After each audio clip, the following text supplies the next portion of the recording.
performing well.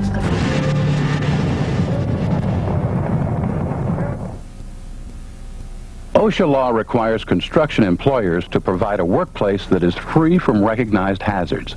Yet every day, construction workers face dangers that threaten their health and their lives.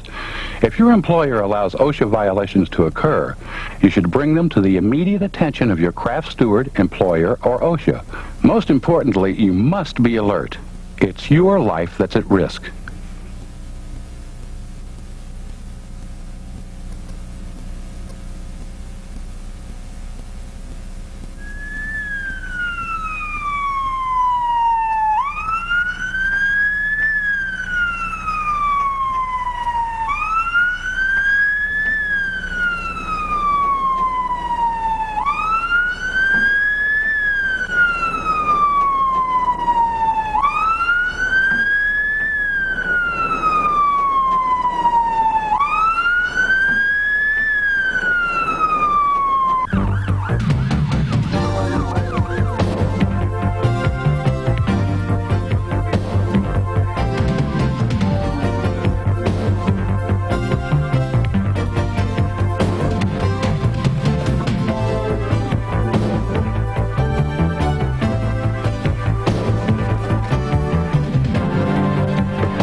It was a pretty bad accident. They're taking the worker to county general, but I can tell you right now, this is one construction worker who won't make it to the emergency room. On average, the same kind of thing happens 5 times a day on construction sites somewhere in America. The sad thing is, it didn't have to happen. What's even sadder is that every day there are a whole lot of near misses that could have ended up like this one, and they didn't have to happen either. Today is a perfect example. Clarence Givens is looking forward to watching his only daughter graduate from high school. You be careful, you be good, yeah? Okay. I see you. Be careful, And baby. don't miss your bus, yeah?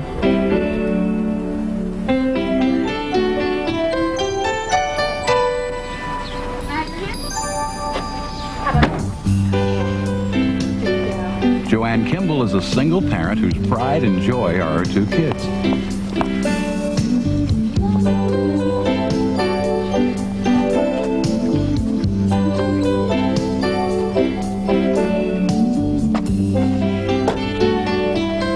Jorge Martinez is excited about his new job. For several weeks, he's been getting his feet wet as a construction worker. Jorge! Morning, Jorge. How you doing? Okay. And Frank Mitchison is looking forward to the week after next when he takes his family to the beach. Be good. See you tonight. See you guys. Have a good time at school. Today, at different job sites, all 4 of these folks came face to face with death. 3 of them were lucky this time. 1 wasn't.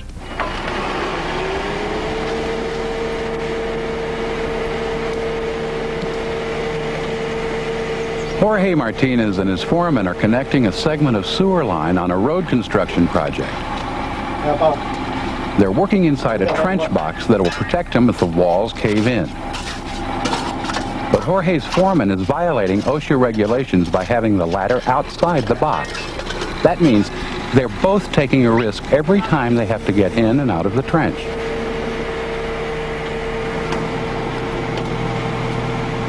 This way, Bob. Oh! Now good! The foreman is getting frustrated. It's taking too long to make the connection. It's tough from this thing. So he tells Jorge to go to the other side just for a few minutes, just long enough to clear away some dirt and line up the pipe. He's risking Jorge's life.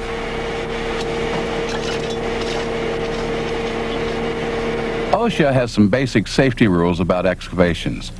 Any trench deeper than 5 feet has to be shored or sloped. Also, the spoil pile has to be at least 2 feet back from the edge. There has to be an egress ladder inside the shored up area, and it has to extend to 3 feet above the top. The trench box has to be level with the top of the trench, and there can't be more than 2 feet of space from the bottom of the box to the bottom of the hole. There may be other specific rules that apply in other situations, but in all situations, workers must never go into an unprotected trench, even for a few seconds. Jorge's employer has given him an order to do something that is unsafe. Jorge has a legal right to refuse. This is one of the most difficult situations a new worker may face, but your union training has taught you the risk of entering an unprotected trench. Is it worth risking your life? But Jorge has a responsibility here too, a responsibility to himself and to the other workers on this job site. Jorge's responsibility is to take a good hard look at the situation, to recognize that it's not safe, and to say that he's not going to any part of that trench that isn't safe. Today, because Jorge didn't do that, his life is on the line.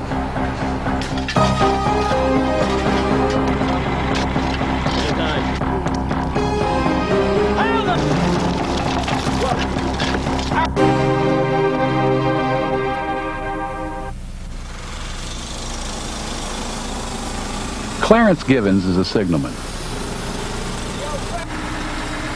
Because drivers of heavy equipment can't see where they're backing, it's Clarence's job to make sure that the vehicle doesn't hit anyone or anything.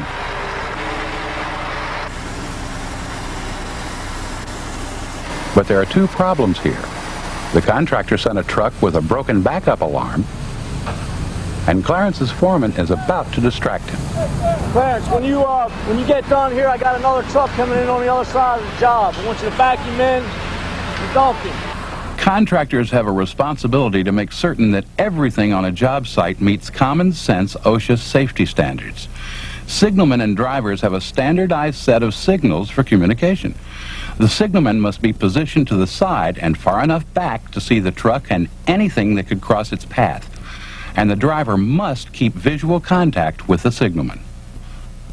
But let's not forget about Clarence, because he has a responsibility in this situation too. Construction is dangerous work. His responsibility is to keep his eyes and ears open at all times, especially when he's helping a truck back up. And because Clarence didn't do that, today just might be his last.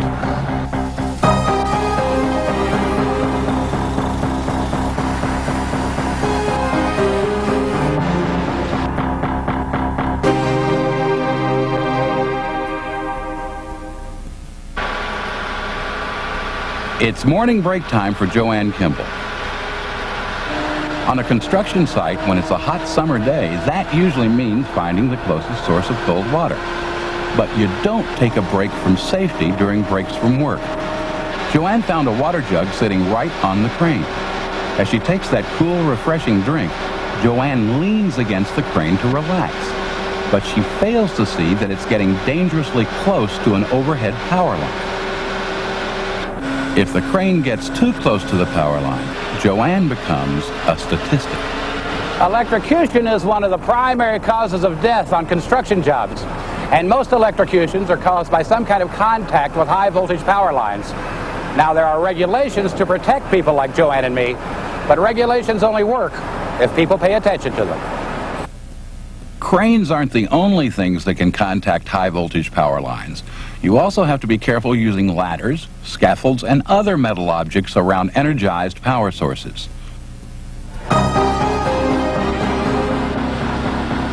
Joanne's employer has not implemented an effective safety program to identify potential hazards like this one. This is a blueprint for disaster.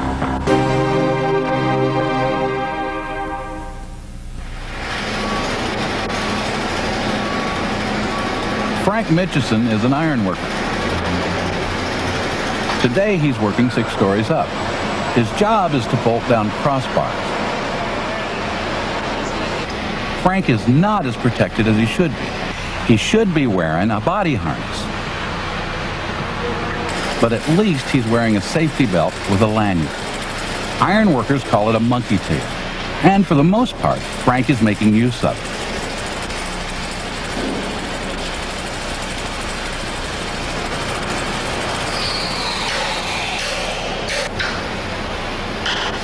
Frank has been an iron worker for a lot of years. Even though working at these heights has become second nature, he's generally pretty careful.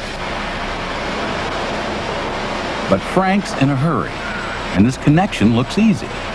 So, Frank is not going to hook up.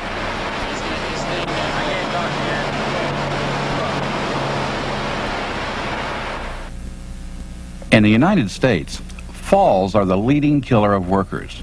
You should always use a fall protection system that suits the job you're doing. And if equipment is involved, you have to know how to use it and maintain it. Your employer must ensure that you are trained. Ask and take advantage of the training. Your union may also offer it. The real shame here is that Frank ties off probably 95% of the times when he should, so he knows better. You just can't cut corners when it comes to safety, and Frank's about to find that out the hard way.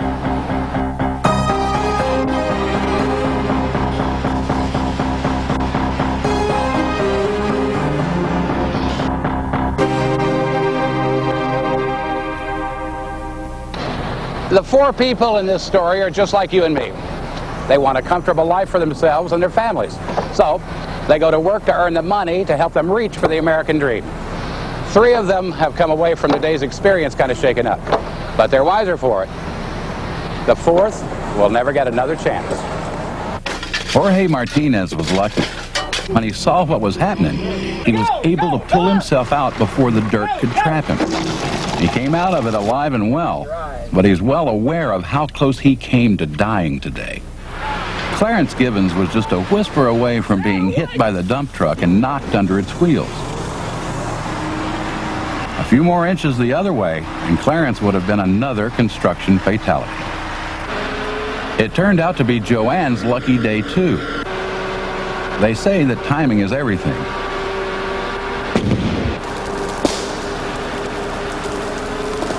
In Joanne's case, timing was the only difference between life and death.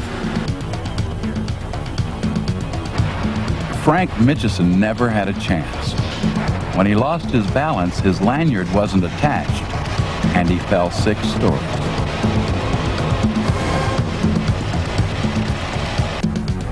Get down to unit, we got to get an IV started on him. Get on the line with Dr. Trauma for a trauma consult. Let them know what we got. When Frank gets to the hospital, he'll be DOA, dead on arrival. The sad thing is, it didn't have to happen. Construction accidents can be prevented. We have to remember that we're the ones on the job. We're the ones who see the dangers. We're the ones who can report them. We're the ones who can avoid them.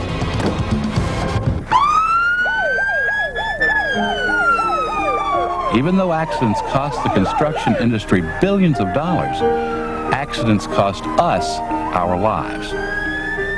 Who has the most at stake?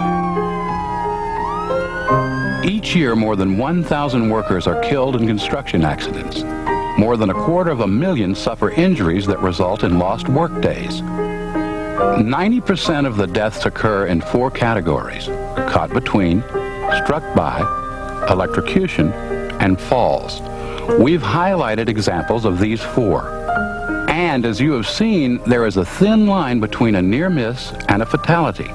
Construction work is dangerous. The government will enforce safety and health laws, but it cannot be on every construction site. Employers have the responsibility to provide a safe and healthful workplace, but realistically, that does not always happen. Only you can decide. Take a chance or make the choice to get proper training, to use the right personal protective equipment, to stay alert, to take the time to do a job correctly, to not cut corners, and to refuse to work in any unsafe situation. It's up to you. Take a chance or make the choice.